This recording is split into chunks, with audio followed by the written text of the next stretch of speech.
powered by Asian Paints. প্রিয় দর্শক, আমন্ত্রণ জানাচ্ছি নির্মাণ রসায়ন অনুষ্ঠানে পাওয়ার্ড বাই এশিয়ান পেইন্টস। স্থাপত্য ও নির্মাণ সংশ্লিষ্ট বিভিন্ন বিষয় নিয়ে আমরা আমাদের এই অনুষ্ঠানে কথা বলে থাকি। আপনারা জানেন, পবিত্র ঈদ উল ফিতর আসন্ন এবং ঈদের এই সময়ে উৎসবকে আরও উৎসবমুখর করতে আমরা প্রত্যেকেই নিজেদের বাসগৃহকে একটু নতুনভাবে সাজানোর কথা ভাবছি। তবে এই যে ঘর সাজানো বা অন্দরসজ্জার কথা মাথায় আসলেই অনেকে ভেবে বসেন যে এটা বেশ সময় সাপেক্ষ এবং ব্যয় সাপেক্ষ একটি বিষয়। কিন্তু ছোট কিছু উপকরণ ব্যবহার করে আমরা চাইলে আমাদের ঘরটিকে খুব অল্প সময়ের ভেতরেও নতুনভাবে সাজাতে পারি। এই বিষয় নিয়ে কথা বলবেন আমাদের আজকের অতিথি স্থপতি তাসনিম কবির তুর্জি। আপু, স্বাগত আপনাকে। আপনাকেও স্বাগত। আপু, ঈদের আসলে খুব বেশি সময় বাকি নেই। এখন দুটো বিষয়, এই সময় অনেকের ইচ্ছা থাকে যে ঘরটা একটু নতুনভাবে সাজানোর, আবার প্রচলিত যে ইন্টেরিয়র ডিজাইন করার যে ট্রেন্ড, সেখানে ইন্টেরিয়র ডিজাইন মানে অনেক বেশি বোর্ড ওয়ার্ক বা ফার্নিচার রিফারবিশ করা বা পুরোপুরি ফিট আউট করা, মেকওভার করা। এখন সেটা এই সময়ের মধ্যে সম্ভব না। তো সেক্ষেত্রে ঈদ উপলক্ষে কেউ যদি বাসাটাকে একটু ভিন্নভাবে সাজাতে চান, সেক্ষেত্রে কি কি করা যেতে পারে? ধন্যবাদ তৌসিফ মুনার আপনাকে। ঈদের আনন্দ যেন শুধু আমাদের অন্তরে না থেকে আমাদের অন্তরেও থাকে, সেজন্য কিন্তু আমরা ছোট ছোট কিছু অনুষঙ্গ যোগ করতে পারি। এর মধ্যে আমরা প্রথমেই বেছে নিতে পারি আমাদের বসার ঘর বা লিভিং রুমটাকে। সেখানে আমরা কি কি ছোট ছোট পরিবর্তন আনতে পারি। আমরা আমাদের সোফায় যে কুশন থাকে, সেই কুশন কাভারগুলো কিন্তু বদলে নিতে পারি। কিছু পপ আপ কালার থাকে, যে পপ আপ কালারগুলো যোগ করার কারণে আমাদের সোফার লুকটা কিন্তু চেঞ্জ হয়ে যায়। একই সাথে আমাদের বসার ঘরে কিন্তু নতুনত্ব আসে। কিংবা আমাদের যে পপ আপ কালারের কুশনগুলো আগের আছে, সেগুলোর কালারগুলো নতুন করতে পারি এবং যে কুশনসগুলো একটু ডিক্লাটার হয়ে আছে, সেগুলোকে আমরা বাদ করে গুছিয়ে একটু লাইট ওয়েট একটা লুক দিতে পারি। একই সাথে বসার ঘরে যে পর্দাগুলো, সেগুলো এখন যেহেতু শীতের শেষ, বসন্তের শুরু, সাথে আমাদের উৎসবের আমেজটাও থাকবে, তাই আমরা চাইলে কিন্তু আমাদের পর্দার রঙগুলো পরিবর্তন করতে পারি। আর যদি দেখা যায় যে এবছর আমার বাজেট নেই, আমি পর্দা হয়তো এখন বদলাবো না, সেক্ষেত্রে কেননা আমি আমার পর্দাগুলোকে নামিয়ে একটু ড্রাই ওয়াশ করে নিই। কেননা দেখা যায় যে আমরা যদি ক্লিনলিনেস বা পরিচ্ছন্নতাটা মেনটেন করি, সেক্ষেত্রেও কিন্তু আমাদের যে অন্দরসজ্জা, সেটার মানে লুকটা পরিবর্তন হয়ে যায়। একই সাথে কিন্তু আমরা আমাদের কার্পেট, থ্রো, ফার এগুলো কিন্তু পরিবর্তন করতে পারি রঙে, কিংবা আমরা এটাকে রঙে পরিবর্তন না করতে পারলে, বাজেটে যদি আমাদের না হয়, সেক্ষেত্রে আমরা কিন্তু এগুলোকে ড্রাই ওয়াশ করে ক্লিন করে নিতে পারি। আরেকটা ছোট্ট পরিবর্তন, যদি বাজেটটা কিছু থাকে বা একটু সময়টা ম্যানেজ করতে পারে, সেক্ষেত্রে আমি বলবো যে কোনো একটা ওয়াল বেছে নিয়ে সেখানে একটা পপ আপ কালার দেয়া। সেই একটা ওয়ালই কিন্তু পুরা অন্দরসজ্জা এবং বসার ঘরের চেহারাটা বদলে দেয়। সেই ওয়ালে আমরা হয়তো কিছু স্পটলাইট ফেলে সিম্পল কিছু ছবি টানিয়ে দিতে পারি, কোনো ওয়াল আর্ট বা অ্যাবস্ট্রাক্ট টানিয়ে দিতে পারি। সেখানেও কিন্তু দেখবেন একদম নতুনত্ব চলে আসবে, অথচ এটা কিন্তু খুবই অল্প ইফোর্ট দেওয়া লাগছে আমাদের। আমরা একইভাবে কিন্তু আমাদের যে খাবার ঘর বা ডাইনিং রুম, সেখানে আমাদের যে ম্যাট থাকে, আমাদের যে ফুলদানি বা আদার্স যে ফ্লাওয়ার ভাস টাইপের ম্যাটেরিয়ালস থাকে, সেগুলো কিন্তু আমরা পরিবর্তন করে নিতে পারি। যেমন সেখানে আমরা হয়তো প্লাস্টিকের ফুল বা প্লাস্টিকের পাতার পরিবর্তে কেননা সতেজ ফুল, তাজা আমাদের যে গাছ আছে, সেটা লাগাতে পারি। তাহলেই কিন্তু খাবার ঘরে নতুনত্ব আসে। একইভাবে ডাইনিংয়ের যে ম্যাটটা, অনেকে থাকে ম্যাট ব্যবহার করে, অনেকে করেন না। যারা ম্যাট ব্যবহার করে তাদের জন্য বলছি, সেটা কিন্তু পরিবর্তন করে নিতে পারে। আমাদের ঈদের দিনের যেই পরিকল্পনাটা, যে আমাদের ঈদের যে উৎসবের আমেজটা আনা যায়, সেটা মেহমান আসবে, হ্যাঁ মেহমান আসবে, তো সেই পরিবর্তনগুলো কিন্তু খাটের যে আমাদের লিলেন আইটেমগুলো আছে, পিলো কাভার, সেখানে আমরা সেটাকে একটু ইন্টারেস্টিং করে তুলি। শুধু একটা বালিশ আর একটা চাদর না বিছিয়ে সেখানে হয়তো আরও কিছু এলিমেন্টস, যেমন কুশন, বিভিন্ন সাইজের পিলো, এবং সেই সাইজের পিলোগুলোতে আমরা কালারের ভ্যারিয়েশন আনা যেটা, এবং সেই পিলোর সাথে আবার কম্বিনেট করে, কেননা আমি একটা থ্রো বা একটা কাঁথার মতো বিছিয়ে দিলাম, হাতের কাজ করা একটা কাঁথা, স্টিচের সুন্দর কাঁথা যদি বিছিয়ে দিই সেই পিলোর সাথে কমপ্লিমেন্ট করে, আপনি দেখবেন রুমটার কিন্তু লুক অনেকটাই চেঞ্জ হয়ে যায়। তো এগুলো তো ছিল আসলে আমি যদি বলি ঈদকে সামনে রেখে আমার একটা বাৎসরিক একটা ছোটোখাটো মেকওভার আমি চেঞ্জ করলাম আমার বিষয়গুলোকে। আরেকটা বিষয় করা যায়, সেটা হচ্ছে যে ঈদ সামনে, এখন আমি আমার বাসায় কিছু ফেস্টিভ ভাইব দিব, কিছু উৎসবের আমেজ নিয়ে আসবো। সেটার জন্য কিন্তু এখন আমাদের বাজারে অনেক ধরনের রেডি টু গো আইটেম পাওয়া যায়, কিছু পিন্টারেস্টে আইটেম পাওয়া যায়, আমরা যেটাকে বলি কমনলি সবার মধ্যে খুব এখন এটা জমছে, যে আমরা হয়তো ফেরি লাইটস তো অনেক দিন ধরেই সবাই ইউজ করে, কম বেশি সবাই কিন্তু জানে, বাট ফেরি লাইটসের পাশাপাশি এখন কিছু প্লে কার্ড, কিছু ব্যানার বা কিছু ছোট ছোট এস্থেটিক, খুব যে ঝকমক তা না, বাট খুবই সোবার, একটু ভাইব্রেন্ট কালারের সাথে কমপ্লিমেন্ট করার জন্য কিছু নিউট্রাল কালারে ঈদ মোবারক লেখা, হ্যাঁ ঈদ মোবারক লেখা থাকতে পারে, রামাদান মোবারক লেখা থাকতে পারে, সেটার ব্যাকগ্রাউন্ডে কিন্তু বিভিন্ন লাইটের আপ ডাউন, হ্যাঁ সফট লাইট, যেমন ওয়ার্ম কালারটা ব্যবহার করলে কিন্তু দেখবেন যে খুব মানে সফট লাগে, ফেস্টিভ ভাইবটা চলে আসে, ফেস্টিভ লাগে, রাইট। হ্যাঁ, আমরা ওইখানে এই ওয়ার্ম কালারের সাথে হয়তো সেই ব্যানারটাকে ফুটিয়ে তুললাম। তারপর কিছু ছোট ছোট এলিমেন্টস থাকে, ক্যান্ডেলস, মোমবাতির জন্য যেই আমাদের ফ্রেমগুলো পাওয়া যায়, ক্যান্ডেল হোল্ডারগুলো, সেগুলো কিন্তু আমরা বসার ঘরে কিংবা আমাদের লিভিং রুমে বা ডাইনিং রুমে যেখানে থাকে না গেস্টের সমাগমটা বেশি হয়, সেখানে কিন্তু যোগ করা যায়। হ্যাঁ, এবং পুরো বাসাতেই কিন্তু এই ছোট ছোট অনুষঙ্গগুলো যোগ করা গেলে মনে হয় যে হ্যাঁ সামনে তো আসলেই কিছু একটা পরিকল্পনা আছে, ঈদ আছে সামনে। এছাড়া আমি একটা পয়েন্টে খুব জোর দিব, সেটা হচ্ছে আমাদের এবার ঈদটা কিন্তু খুব সুন্দর সময়, শীতের শেষে বসন্তেই। তো এখন হচ্ছে আমাদের বাসার গাছগুলো কিন্তু যেগুলো আগে আছে দেখবেন পাতা সবুজ পাতাগুলো বের হচ্ছে, আমাদের যে পাতাগুলো হলুদ হয়ে যাচ্ছে ওগুলো কেন আমরা একটু ট্রিমিং করি এবং সবুজ পাতাগুলোকে আরো একটু সতেজতা দেওয়ার জন্য ক্লিন করি, সেটাতেও দেখবেন যে এই যে সবুজের ছোঁয়াটা আমাদের শুধু উৎসবের আমেজ না, আমাদের মনের প্রশান্তিও কিন্তু এনে দেয়। অনেক ধন্যবাদ আপু, আপনি অনেকগুলো এলিমেন্টের কথা বললেন। এখন কথা হচ্ছে অন্দরসজ্জা, কোট আনকোট, এই শব্দটা ব্যবহার করলে যে প্রশ্নগুলো মাথায় আসে, এক হচ্ছে বাজেট, দুই হচ্ছে টাইম ফ্রেম এবং তিন হচ্ছে এলিমেন্ট। এখন আমাদের যারা দর্শক, কারোর হয়তো নিজের ফ্ল্যাট আছে, কেউ হয়তো ভাড়া থাকেন, কেউ হয়তো ফ্ল্যাট কেনার কথা ভাবছেন, তো আমাদের আলোচনাগুলো মূলত সবার জন্যই। এখন সেক্ষেত্রে বাজেটের প্রশ্নটা স্বভাবতই সামনে আসে এবং অন্দরসজ্জা বা ইন্টেরিয়র ডিজাইনের কথা বললেই সবাই ভেবে বসেন যে নতুন ফার্নিচার লাগবে, ওয়াল প্যানেল লাগবে, সিলিং লাগবে, অনেক ধরনের কার্পেন্ট্রি বা বোর্ড ওয়ার্কস আসলে প্রয়োজন হবে। কিন্তু সফট এলিমেন্টের কথা আপনি বলছিলেন, যেমন একটা পেইন্টিং বা ওয়ালে একটা রং করা, নতুন করে কিছু শোপিস নিয়ে আসা, তো সেক্ষেত্রে আপনি কি স্পেসিফিক কিছু সাজেশন দিবেন কিনা? ধরেন যিনি আসলে ভাড়া বাসায় থাকছেন, তিনি হয়তো চাইলেই নতুন করে লাইটিং করতে পারবেন না বা দেয়ালের রংটাও পরিবর্তন করতে পারবেন না, তিনি কোন কোন এলিমেন্ট ব্যবহার করতে পারেন? আচ্ছা, এটা একটা সুন্দর প্রশ্ন। যারা আসলে ভাড়া থাকেন তারা চায় যে হয়তো বাসাটা, অনেকেই থাকে না যে আমি একটু গুছিয়ে থাকবো, আমি ভাড়া থাকলে আমি গুছিয়ে থাকবো যেন দৃষ্টিনন্দন হয়। সেক্ষেত্রে এটা একটা সহজ বুদ্ধি দেয়া যায়, সেটা হচ্ছে আমাদের বাজারে কিন্তু এখন বিভিন্ন মানের বাজেট অনুযায়ী লাইটিং ফিক্সচার পাওয়া যায়। হ্যাঁ, সে মনে করেন ট্র্যাক লাইট কিন্তু বিভিন্ন বাজেটের থাকে।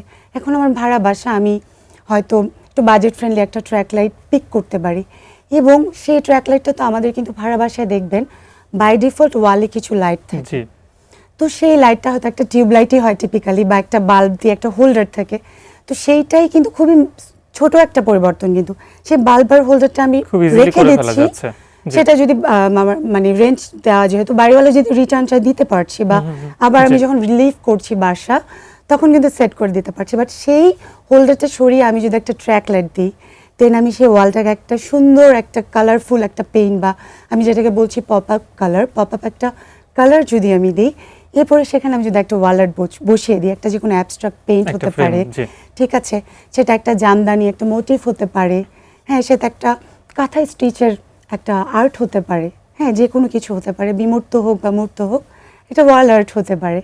তো সেখানে আপনি ট্র্যাক লাইট দিলেন আর এই ওয়াল আর্টটা দিলেন আর একটা ফ্রেশ পেইন্ট করালেন, বা নাও করাতে পারেন, এটা বাজেট উপর, বাট সেই ওয়াল আর্টটা আর সেই লাইটটাই কিন্তু সেই খালি ওয়ালটাকে কিন্তু অনেকটাই কমপ্লিমেন্ট করছে, সৌন্দর্য বাড়াচ্ছে।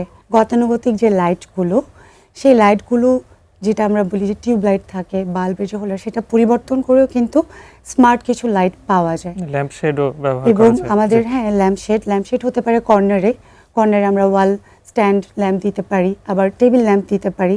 সেই ল্যাম্পগুলো আবার দেখা যায় কিছু বেতের আছে, সেগুলো আবার খুব সুন্দর শেড ক্রিয়েট করতে পারে, মানে এফোর্টটা কম কিন্তু অনেক বেশি ইম্প্যাক্ট আসে।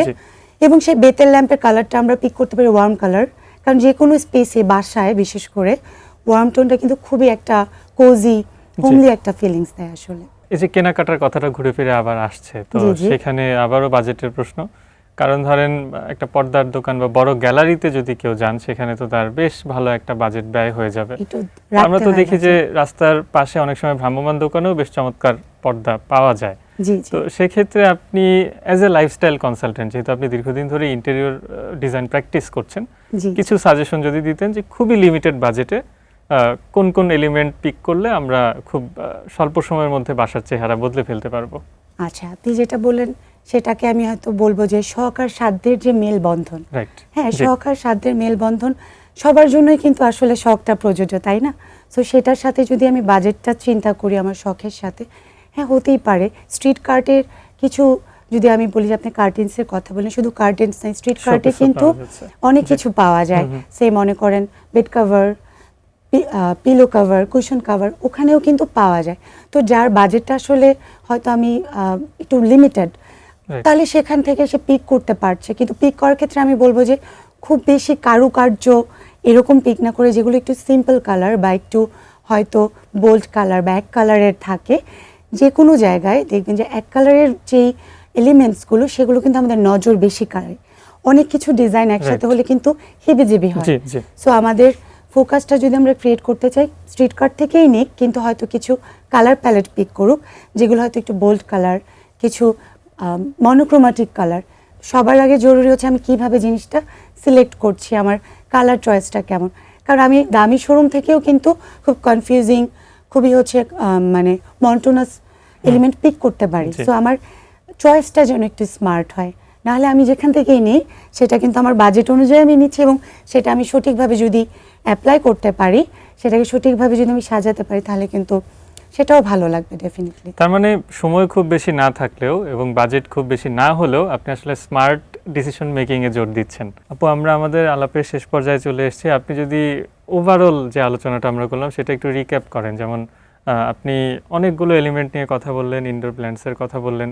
সামগ্রিকভাবে এখন আসলে যারা এতক্ষণ ধরে আমাদের কথা শুনছিলেন তাদের উদ্দেশ্যে যদি কোনো পার্টিকুলার টিপস থেকে থাকে সেটা জেনে শেষ করব। আচ্ছা, ওভারঅল আমি তো বলেছি গাছ যোগ করা, অন্দরসজ্জায় ছোট ছোট এলিমেন্টগুলোকে পরিবর্তন করা, লাইটের রং পরিবর্তন করা, হ্যাঁ যার যার সাধ্য অনুযায়ী এলিমেন্ট মার্কেট থেকে পিক করে সেটাকে অন্দরসজ্জায় যোগ করা। এই পয়েন্টসগুলো তো সব বলেছি, বাট আমার যেটা সবচেয়ে জরুরি পয়েন্ট সবসময় মনে হয় যে এই জিনিসগুলোকে গুছানোর পর মেনটেন করা। হ্যাঁ, সো আমরা যে কোনো স্পেসই, ধরেন আমি নতুন কোনো এলিমেন্টস এবার হয়তো যোগই করতে পারলাম না সময় বা আমার বাজেট স্বল্পতার জন্য, আমি কেননা আমার স্পেসটাকে গুছিয়ে রাখি। যা আছে তাই সেটা হ্যাঁ, যা আছে তাকে গুছিয়ে পরিচ্ছন্ন করে রাখি। আপনি দেখবেন ডিক্লাটার্ড একটা স্পেসকে যখন আমি একটু গুছিয়ে রাখি, আমার যেগুলো দরকার নেই সেগুলোকে আমি ফেলে দিচ্ছি, এবং যেগুলো আছে সেটাকে আমি গুছিয়ে রাখছি, তখন ছোট স্পেসও বড় লাগে, গুছানো লাগে এবং ফ্রেশ লাগে। আমার কথা হচ্ছে, আমি যেহেতু অনেকেই আছে হয়তো কিছু করতে পারলো না সে মনে করে, তার জন্য আমার এটা থাকবে একটা উপদেশ যে একটু গুছিয়ে রাখা, পরিচ্ছন্ন রাখা, এবং অপ্রয়োজনীয় জিনিসগুলো আসলে জমিয়ে না রেখে আসলে ফেলে দেওয়া, যেটা আসলে আমাদের প্রয়োজন নেই সেটা আসলে ডিসকার্ড করে দেওয়া। অনেক ধন্যবাদ আপু আমাদের অনুষ্ঠানে সময় দেওয়ার জন্য। আপনাকেও ধন্যবাদ তৌসিফ ভাইয়া, এবং এটিএন নিউজকেও ধন্যবাদ। সবাইকে ঈদের অগ্রিম শুভেচ্ছা। অনেক ধন্যবাদ।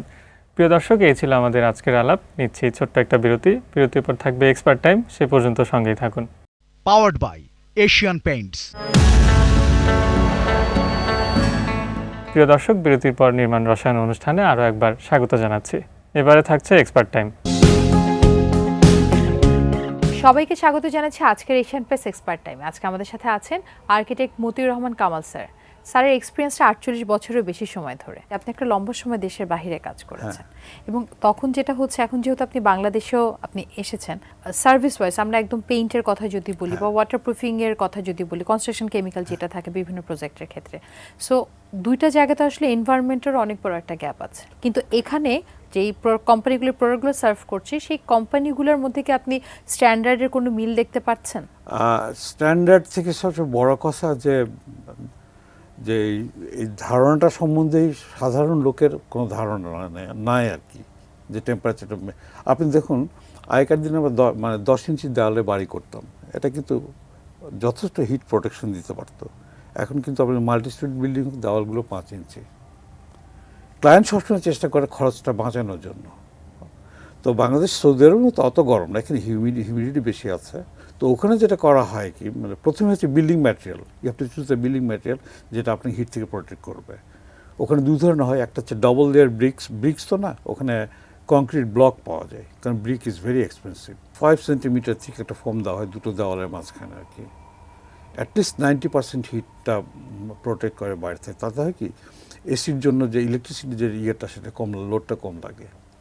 আর বাংলাদেশে হয় কি, 5 ইঞ্চি দেওয়াল করে এই গরমের সময় কোনো কাজ করে না। আমার অফিসে সারাদিন এসি চলছে, but it's not protecting the heat at all. তো স্যার আপনি আসলে যেটা বললেন যে পলিইউরেথিন টেকনোলজিটা আসলে এখন ডিফারেন্টভাবে বাহিরে ইউজ হচ্ছে। এখন বাংলাদেশে এশিয়ান পেইন্টস একটা প্রোডাক্ট এনেছে যেটা হচ্ছে আলটিমা প্রোটেকশন, যেটার মধ্যে পলিইউরেথিন বেসড টেকনোলজি ইউজ করা হয়েছে।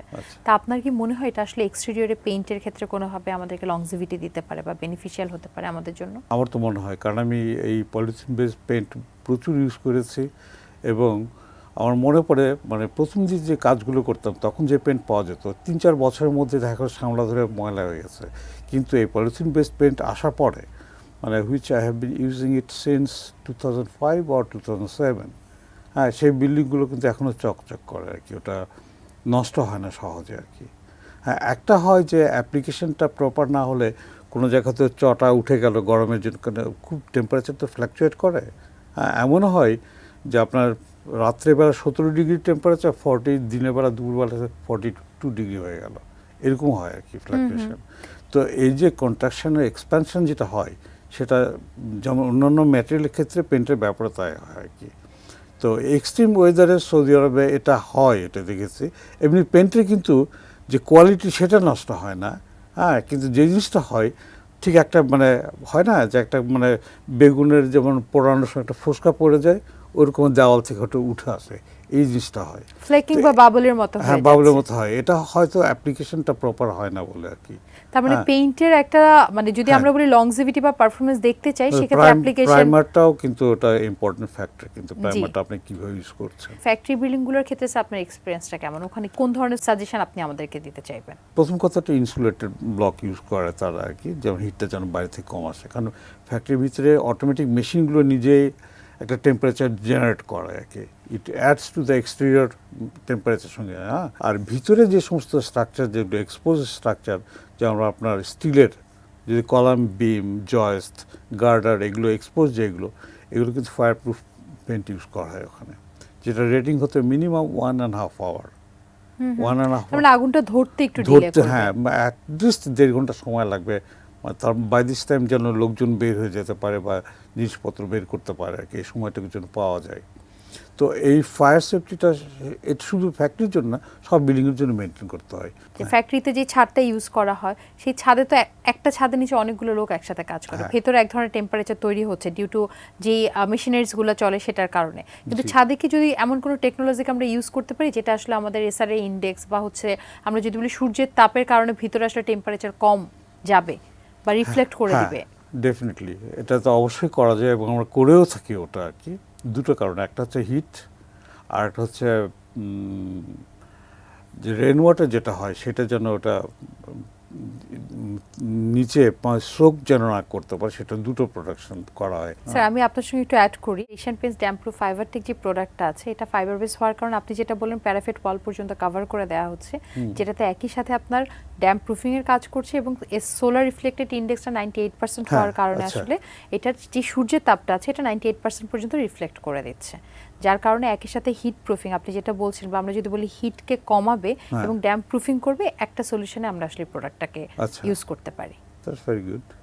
আপনি আপনার এত ব্যস্ততার মধ্যে এবং আপনার এই ফার্স্ট এক্সপিরিয়েন্সটা আমাদেরকে এত অল্প সময় আমাদের সাথে শেয়ার করার জন্য আপনাকে অনেক ধন্যবাদ। দর্শক, আজকে আমরা অনেক ডিটেইল ডিসকাশন করলাম আর্কিটেক্ট মতিউর রহমান কামাল স্যারের সাথে, যেখানে অ্যাকচুয়ালি ওনার 48 বছরের এক্সপিরিয়েন্স থেকে আমরা জানতে পেরেছি বাইরে কী ধরনের টেকনোলজি ইউজ হয় এবং বাংলাদেশেও তার সাথে কী কম্প্যারিজন বা কী কম্বিনেশন এখন অ্যাভেলেবেল আছে।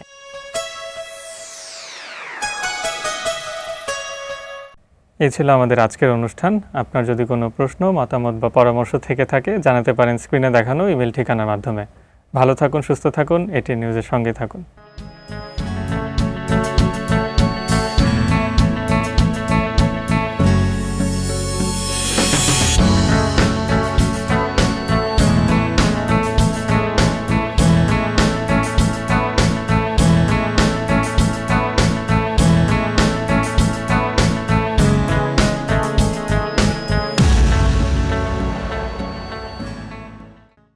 Powered by Asian Paints.